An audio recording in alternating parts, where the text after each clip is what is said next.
Assalamualaikum warahmatullahi wabarakatuh. Perkenalkan, nama saya Uci Febianti, NIM 1862067 dari Prodi Akuntansi KP2 2018. Di sini saya akan menjelaskan materi tentang mengukur dan mengendalikan aktiva yang dikelola. Simak video berikut ini.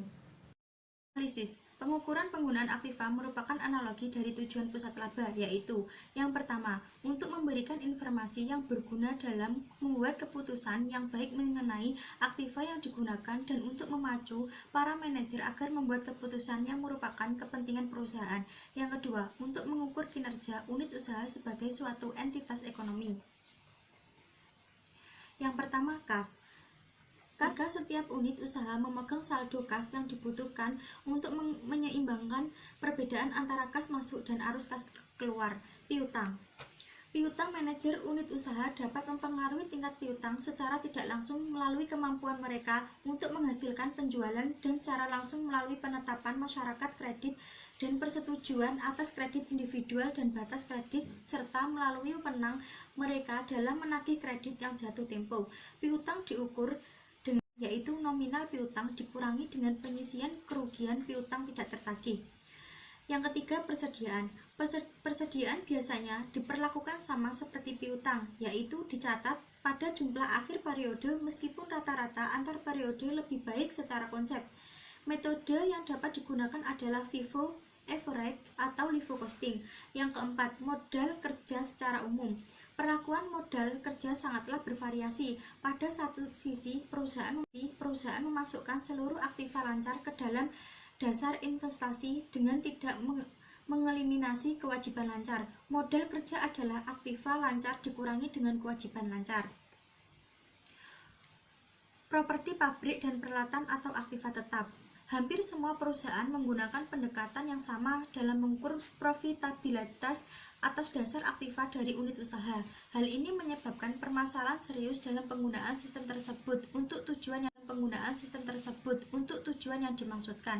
Permasalahan tersebut akan dianalisis pada bagian-bagian berikut. Yang pertama, akuisisi peralatan baru. Yang kedua, nilai buku kotor. Yang ketiga, disposisi aktiva. Yang keempat, penyusutan anuitas. Yang kelima, metode penilaian yang lain. Yang B, mengukur aktiva yang digunakan.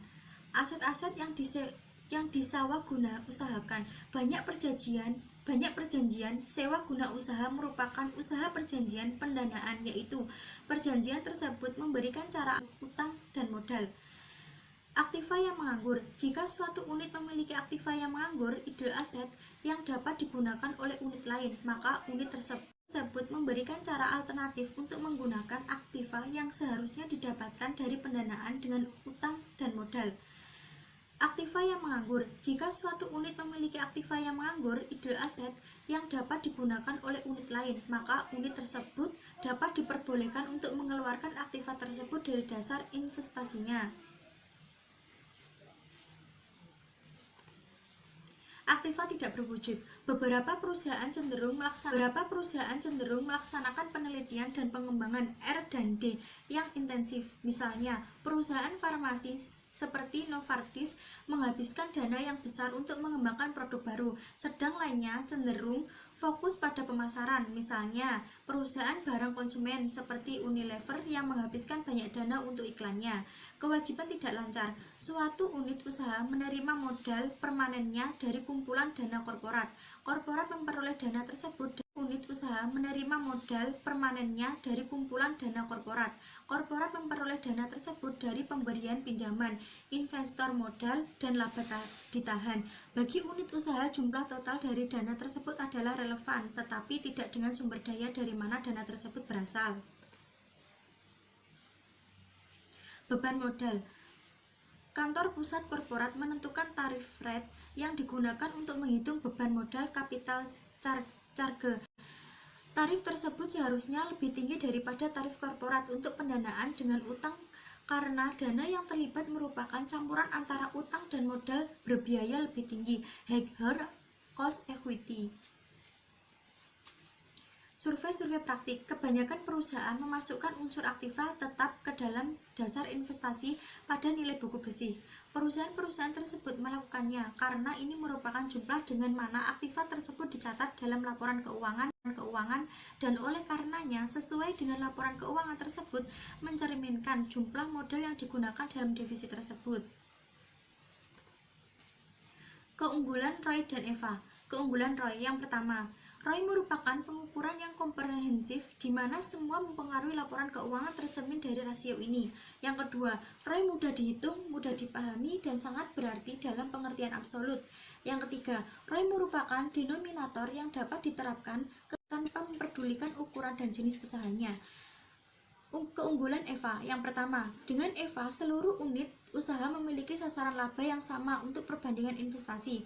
Yang kedua, seluruh unit usaha memiliki sasaran laba yang sama untuk perbandingan investasi. Yang kedua, keputusan meningkatkan ROI suatu pusat investasi dapat menurunkan laba keseluruhan. Yang ketiga, tingkat suku bunga yang berbeda dapat digunakan untuk jenis aktiva yang berbeda pula. Yang keempat, Eva berlawanan dengan Roy, memiliki korelasi positif yang lebih kuat terhadap perubahan-perubahan dalam nilai pasar perusahaan. Eva mendorong para manajer untuk meningkatkan Eva dengan cara mengambil tindakan-tindakan yang konsisten dengan peningkatan nilai pemegang saham. Eva diukur dengan cara sebagai berikut. Eva sama dengan laba operasional dikurangi beban modal, dengan beban modal sama dengan biaya modal dikali modal yang digunakan. Cara lain untuk menyatakan persamaan satu adalah Eva sama dengan modal yang digunakan dikali ROI dikurangi biaya modal. Cara kedua, alokasi tanggung jawab dan pengukuran kinerja. Manajer distrik bertanggung jawab untuk penetapan sebelumnya aset pengembalian ROA level yang disetujui awal tahun. Evaluasi kinerja dan insentif.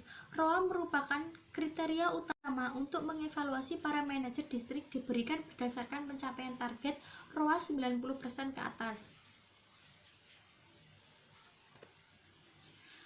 D. Pertimbangan tambahan dalam mengevaluasi manajer. Dengan melihat kelemahan ROI, kelihatannya mengejutkan bahwa ROI digunakan secara luas.